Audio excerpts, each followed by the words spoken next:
asalaamu calaykum saaxiibayaal kusoo dhowaada soo koobidda filim aad u xiiso badan oo lagu magacaabo Sidekick.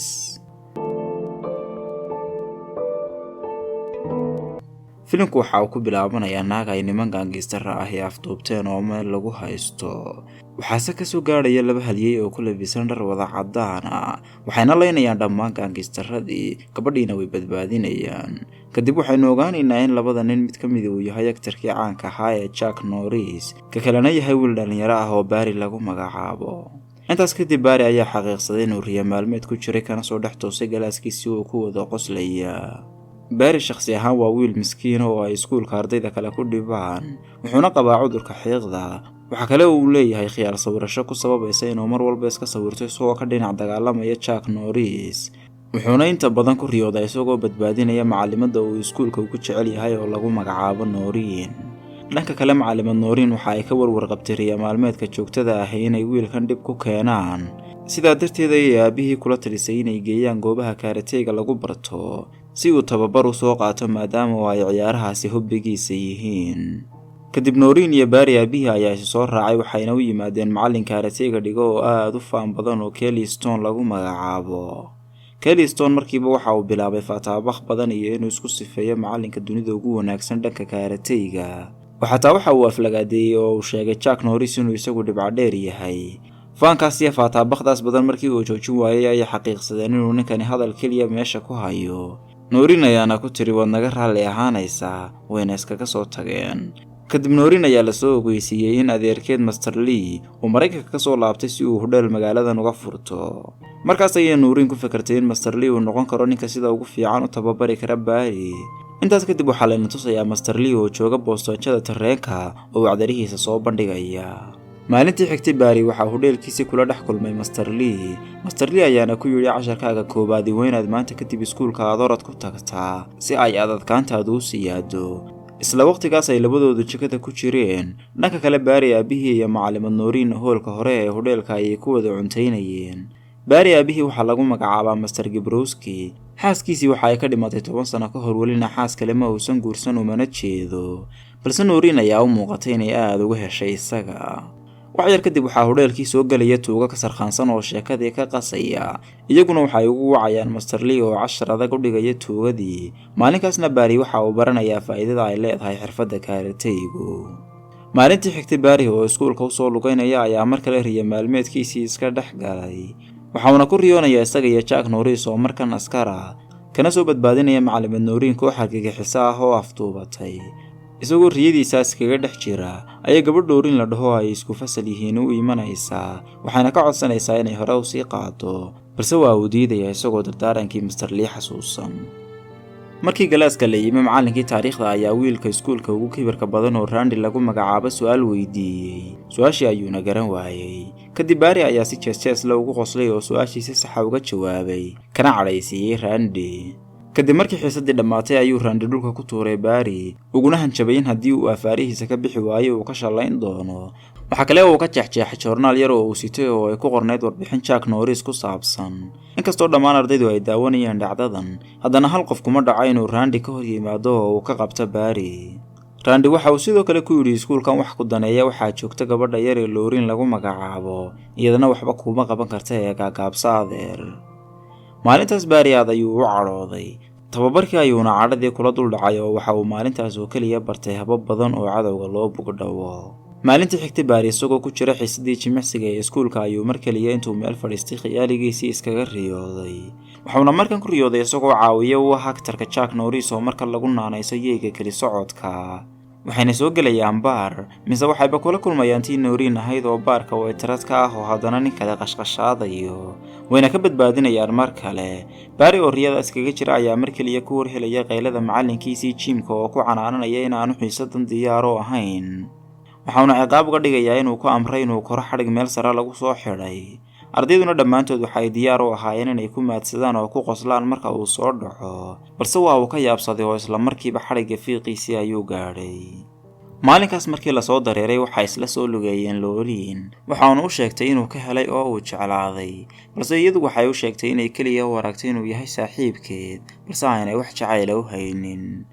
Barry ayaa arrintan aad uga qalbi jabay maadaama uusan filaynin meeshii ayuuna iskaga cararay.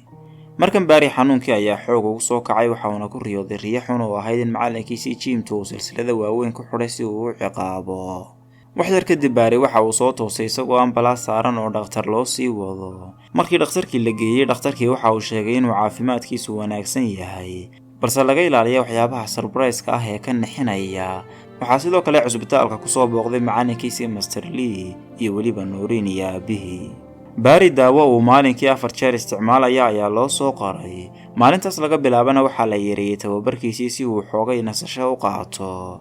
isbuuc kadib Barry waxa uu rabaa inuu qaato xiisadiisii jimicsiga, balse macalinkiisii Jimta ayaa u diidaya, isagoo ka cabsi qaba in mar kale cusbitaal la dhigo. balse Barry ayaa ku adkaysanaya inuu xiisada ka qayb qaato. ugu dambeynna macalinku waa uu isaga ogolaanaya.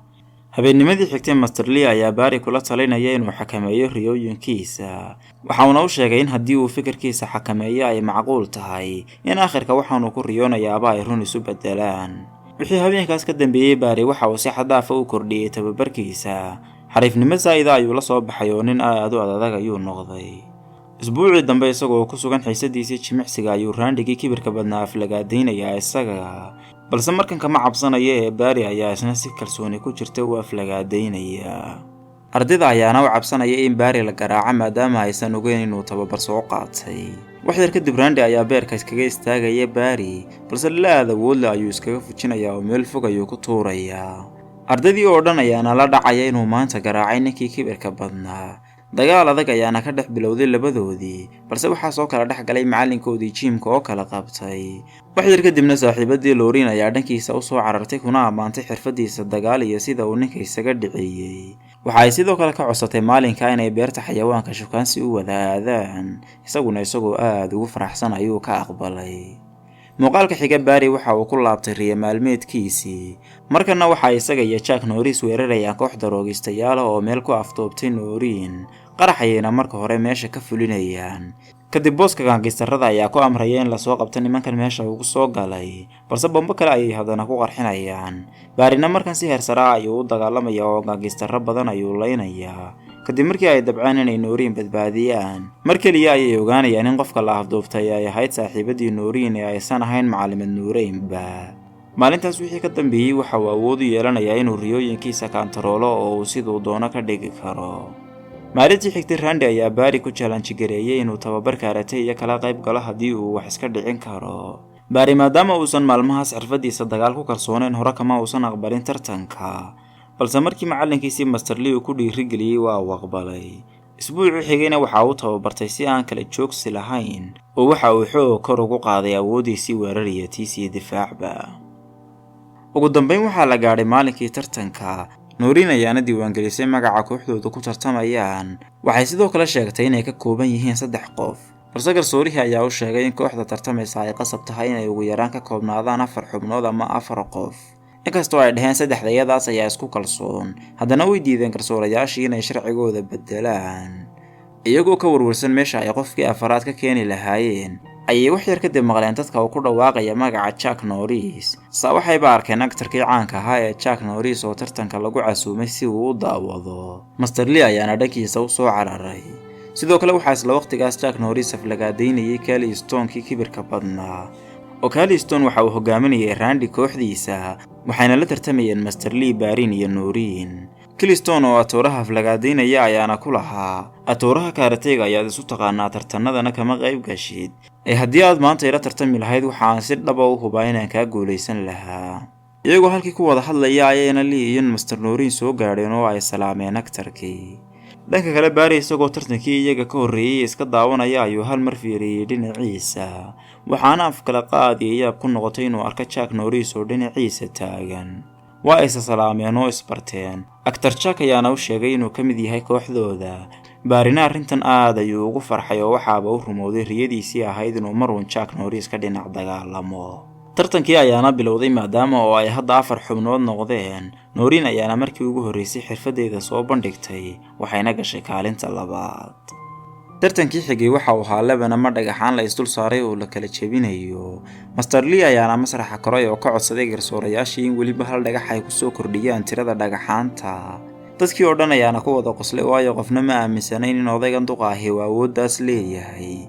balse waa uu ka yaabsaday ugu dambeyn oo waa uu kala jebiyey dhammaan labanadii. kadib tartankii saddexaad Barry ayaa lagu yidhi xirfadaada soo bandhig. inkastoo uu aad uga naxsanaa soo istaagidda stage-ka, haddana waxa uu iska galay riya maalmeedkiisii.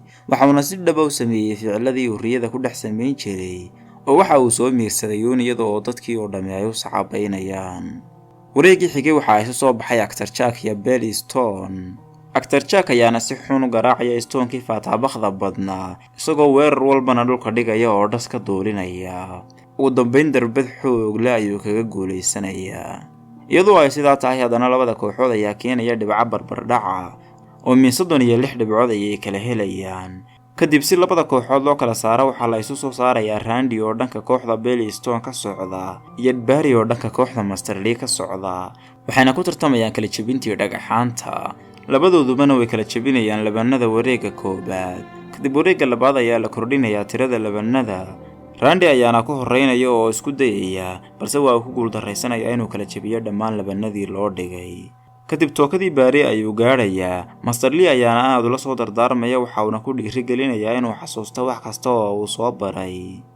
kadib Barry oo taladii macalinkiisa adeegsanaya ayaa ku guulaystay burburinta dhammaan labanadii loo dhigay. waxauna sidaas tiimkiisa ugu horseeday gool xamaasad leh.